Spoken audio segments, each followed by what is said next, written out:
So we're going to look now at lesson 8.2, which is equations with two variables. Now, in the past, you've done things like this, where you get one variable, usually an x, in an equation. And so to solve it, you do things to both sides, and you end up with one answer, an x equaling something. What you're going to be looking at now are things like, give me just a second, I had an example, 2x minus, whoops, that is not a minus, equals 5, okay? And so you're having to find two variables, and there's not going to be just one answer. In fact, for equations with two variables, in the majority of cases, there are an infinite number of answers, and the answers look like ordered pairs. So the first type of problems that you'll see on here are them asking you if an ordered pair would solve this particular equation.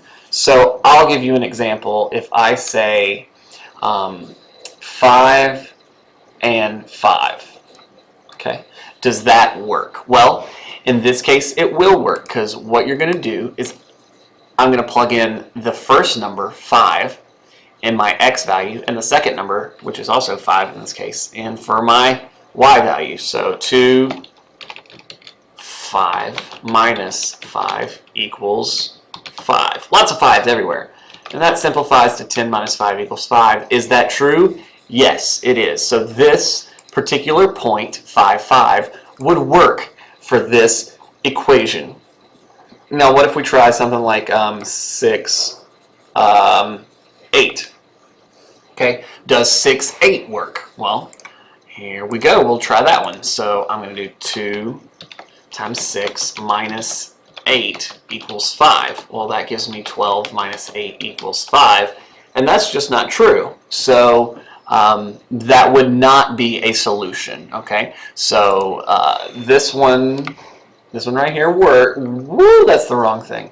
Love it when I press the wrong button in the middle of the video. This one works. Yay. This one does not. Boo.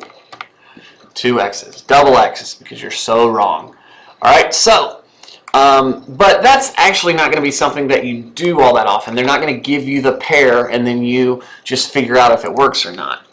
What you're going to do instead is have to find solutions on your own. Now, you're going to see this done differently throughout the book, but I want to show you the easiest way to do this, and that would be with a table or a T-chart generally. So if I'm going to use an example from the book. This is example 3 on page 408. But if I say y equals 2x minus 1 is my equation, and I want to figure out some numbers that are going to work for that, okay? Well, generally what I do is I make a little T-chart with an x and a y, and I pick numbers for x that I plug in and figure out what they give me for y. Okay? So I like to always start with 0 because 0 is really easy. So if I plug in 0, I'm going to do y equals 2 times 0 minus 1.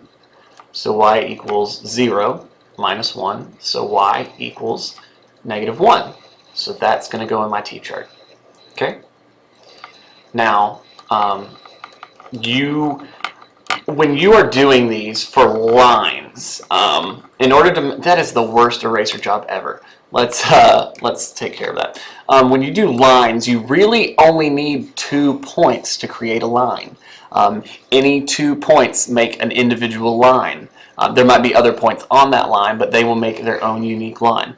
In these, I want you to find 3 points. Okay? And the reason for that is, in case you make a mistake, by doing 3 points, you kind of give yourself a check. So basically, you make the line with the first 2 points, and then the third point is, did I do this right? And so when you graph these, it'll look, you'll be able to tell just by looking at it if it makes a line. A line, of course, always has to be straight, so that's what you're looking for. So let's say I just picked 2, so that is y equals 2 times 2 minus 1. So that's 4 minus 1, so that's 3. So if you plug in 2, you get 3. And I generally like to do a negative, but some people don't like negative, so I'm just going to do 5 this time. So y equals 2 times 5 you should always erase, but Rick is making a video, so he's trying to go fast. So y equals 9. So if you plug in 5, you get 9. All right, and with these, then what you can know is the points, and these are solutions that would work. And of course, you can plug in any x value and get a corresponding y value. And I know that these are functions because when I plug in 0, I only get one answer, and that's -1. There's not going to be anything where when I plug in 0, I get out multiple things, okay? And you can plug in any x value. You can plug in negative numbers. You can plug in fractions, decimals, irrational numbers. You can plug in anything and get a different answer out. So there's an infinite number of points that would work that I could plug in for x and get out y values. So when you do these, you're going to be making these tables, and you will use those tables to make graphs. Okay, so I've added in a coordinate graph for us to use now to graph the points. Okay, now we all know how much Rick likes to draw on this, and so if it goes terribly, do not make fun of him. So basically I'm just going to graph the points. So I do 0 for my left to right, my x-axis, and -1. So my first point is going to be right here. Okay. Then I do 2, 1, 2, 3, 1, 2, 3, and do another point. Yeah. Okay. And then 5 right here, 9. So that's going to be way up here. Okay. Oh, that's beautiful. I'm so good at drawing dots. All right. So what you can tell, and it's hard to tell from here, but if I draw a line, if you hold a ruler up to it, it's going to make, it's going to be straight. Now, unfortunately, because I've drawn my dots so poorly, and because my graph isn't really to scale, it doesn't look, it's not perfect, but you still get the gist of it. There, if you drew a line, it would go pretty much through these points. So that is how you would graph a line. You take an equation, y equals 2x minus 1. You take a t-chart that you make by taking 3 x numbers, plugging them in, and getting out y numbers. And then you take each of those points, put them on a graph, and you can connect the lines to make the line. Or sorry, connect the dots to make the line. And we can tell if these are a function. You know, generally lines are functions. Now there is one type of line that's not a function. And I'm going to show you that right now. Okay, you're going to see 2 different types of lines that are going to be different and behave a little bit differently. So let's say I wrote y equals 2, and that's all you see.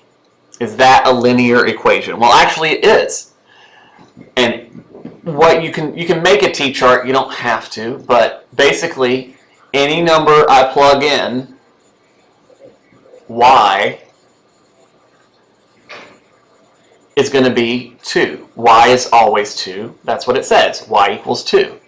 So I'm going to take those numbers, put them in at 0, 2, okay, 2, 2, 3, 2, and -5/3, 2. Oh, why did I do that? I did it as a joke, and now I regret it. All right. And yeah, these make a line. In fact, they make a horizontal line. So anytime you have y equaling something, a number, a set number, you're going to get a horizontal line. And sometimes people don't think that makes sense. They say, but the y-axis goes up and down, so y equals 2 should be an up and down line. But no, we see if y always equals 2, this place right here are all the points where y equals 2. So that's what that line's going to look like. Now you could have something different, where I say, for instance, let's change it up. Let's say that x equals 2. Well, that's going to look a little bit different. So every single time x equals 2, no matter what y is. Okay? So when I start to put dots on this line, I get 2, 0, I get 2, -1. 2, woo, and this one's going to lay around here. Okay? So if I was to draw a line, it would look like this. Okay, a vertical line. Now, does a vertical line pass the vertical line test? Absolutely not. In fact, it's like the opposite of a vertical line test. So what you're going to be looking at is anything where x equals a solitary number. That is not going to be a function. That is just going to be a, it's going to be a line, but not a function. So those are two special types of lines you might see. So yeah, that's a very basic introduction. Some of these, it takes a little time to get used to graphing, especially with lines. So just keep at it, go through a few trials. We'll give you some practice on it, and but it's a very important concept, and lines are just the beginning as far as graphing equations and functions go. It gets much more complicated as you progress through math. But those are the basics, and so hopefully with that foundation you can get started on some questions in class.